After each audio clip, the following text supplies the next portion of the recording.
My dear brothers and sisters, let us begin by understanding something very powerful, something very deep, something that can completely change the way you look at your day, and that is the reality of morning barakah as a divine gift from Allah.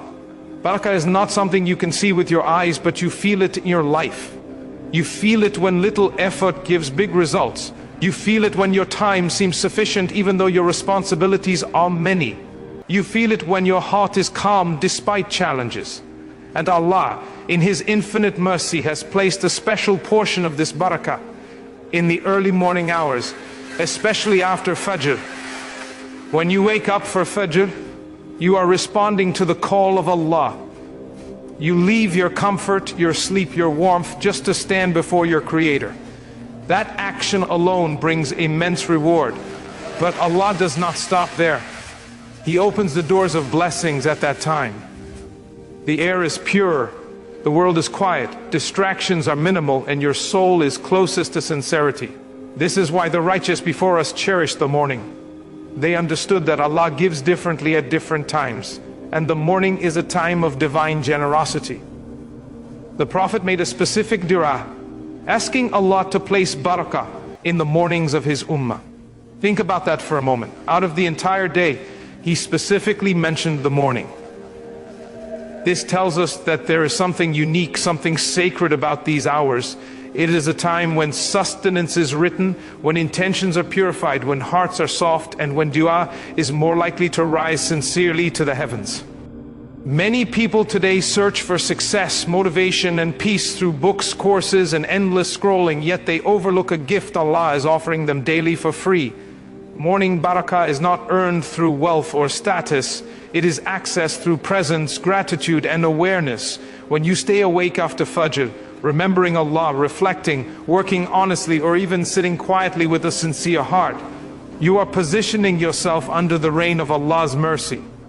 This is why two people can have the same job, the same hours, the same skills, yet one feels constantly overwhelmed while the other feels content and productive, because one is living with barakah and the other is living without it. Now let us talk honestly and reflect deeply on the loss that comes with sleeping after Fajr, because this is something many of us experience but rarely question. When a person prays Fajr and immediately returns to sleep, something subtle begins to happen in their day. The body may feel rested, but the heart often becomes heavy, the mind becomes slow, and the motivation to do good gradually weakens. This is not coincidence. This is the effect of missing the most productive and blessed hours of the day.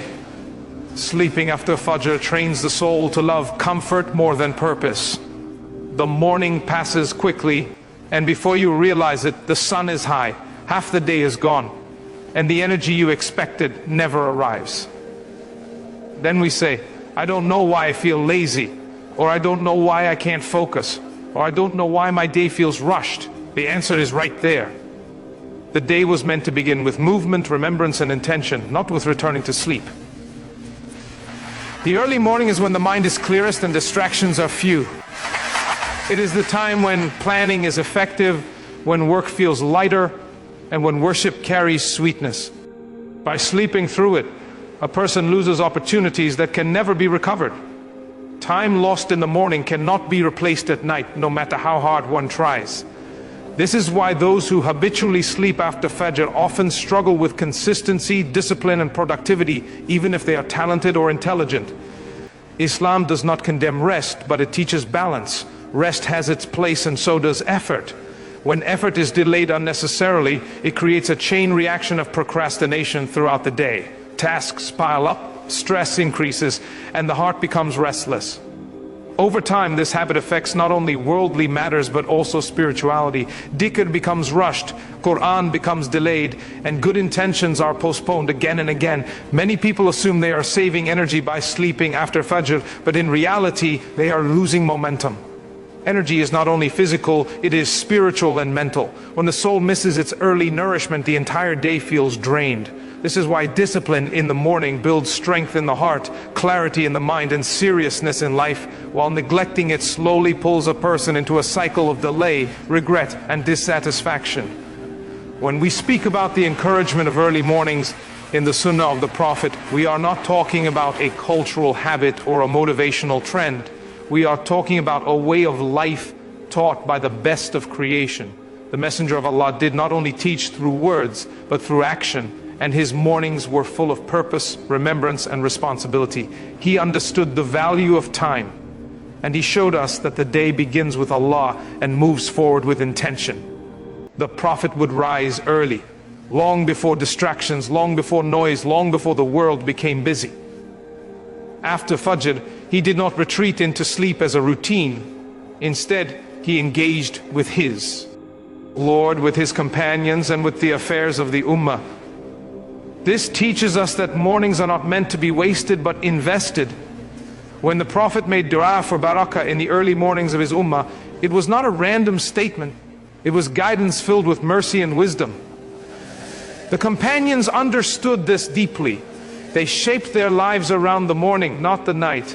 They conducted trade early, sought knowledge early, traveled early, and worked early. They knew that following the Sunnah brings more than reward. It brings alignment with divine wisdom. Even simple actions done in the morning carried more weight and effectiveness because they were placed in the time Allah had already blessed. The Sunnah teaches us that discipline in worship shapes discipline in life. Waking for Fajr is the foundation, but staying awake afterward completes the picture. It creates continuity between prayer and action. The heart that stands before Allah in the morning is more likely to remain conscious of Him throughout the day. This is why the Prophet warned against laziness and constantly sought refuge in Allah from it, because laziness disconnects intention from action. When we revive the Sunnah of valuing mornings, we are not adding something new to our lives, we are returning to something pure. We are choosing clarity over chaos, purpose over comfort, and direction over distraction.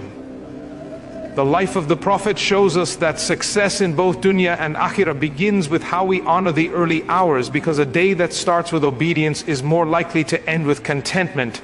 Let us now reflect on how small morning habits lead to big life changes, because many people believe transformation requires something dramatic, something heavy, something difficult, when in reality Allah changes lives through consistency in small actions. The morning is not asking you to become a different person overnight. It is inviting you to take simple steps that, over time, reshape your character, your discipline, and your direction in life. When a person chooses to stay awake after Fajr, even without a long plan, they are already winning a silent battle against laziness. Sitting for a few moments in dhikr, reciting a few verses of Qur'an, making istighfar, or quietly reflecting on the day ahead may seem small, but these moments build spiritual strength. The heart that remembers Allah in the morning becomes more protected throughout the day. Sins feel heavier, distractions feel less attractive, and decisions are made with more consciousness. Small morning habits also create structure. A person who plans their day early is less likely to feel overwhelmed later. Instead of reacting to life, they begin to lead it. This sense of control does not come from power or wealth, but from clarity. And clarity is born in the quiet hours of the morning. When the mind is not yet crowded with noise, it becomes easier to set intentions, prioritize responsibilities, and approach work with sincerity. Over time, these small habits begin to shape identity. You are no longer someone who rushes through the day exhausted and unfocused. You become someone who values time, honors commitments, and understands purpose. This transformation does not happen in one morning, but it begins with one. Consistency, even in the smallest form, attracts Allah's help. And when Allah helps, results appear in ways you never expected. Many people wait for motivation before changing, but the morning teaches discipline before motivation. You may not feel inspired every day, but when you show up consistently after Fajr, inspiration eventually follows. Your work improves, your worship deepens, and your confidence grows quietly. These are not loud changes, but they are lasting ones. A life shaped by intentional mornings slowly moves from chaos to balance, from delay to action, and from stress to inner calm. When we look at everything we have reflected upon, one truth becomes very clear. The morning is not just another part of the day, it is a trust from Allah. It is a window of mercy, a door of opportunity, and a gift that arrives every single day, whether we are ready for it or not. The difference between those who move forward in life and those who feel constantly stuck is often not intelligence, wealth, or circumstances, but how they treat the early hours Allah gives them. Waking for Fajr is a blessing, but honoring what comes after it is a choice. That choice shapes the tone of the entire day. When the morning begins with remembrance, discipline, and purpose, the heart remains connected, the mind stays focused, and the body follows with strength. Barakah enters time, effort feels lighter, and even challenges become easier to manage. When mornings are neglected, the loss is not always immediate, but it quietly appears as stress, delay, and dissatisfaction. Allah has not asked us to do something impossible. He has not asked us to stay awake for hours or exhaust ourselves.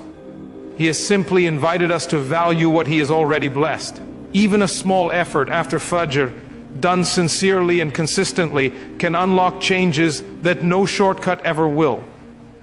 This is not about perfection, it is about intention and direction. If we truly desire growth, peace, and success in both dunya and akhirah, the solution may be simpler than we think. It may begin tomorrow morning, right after Fajr, when the world is quiet, the heart is open, and Allah's mercy is near.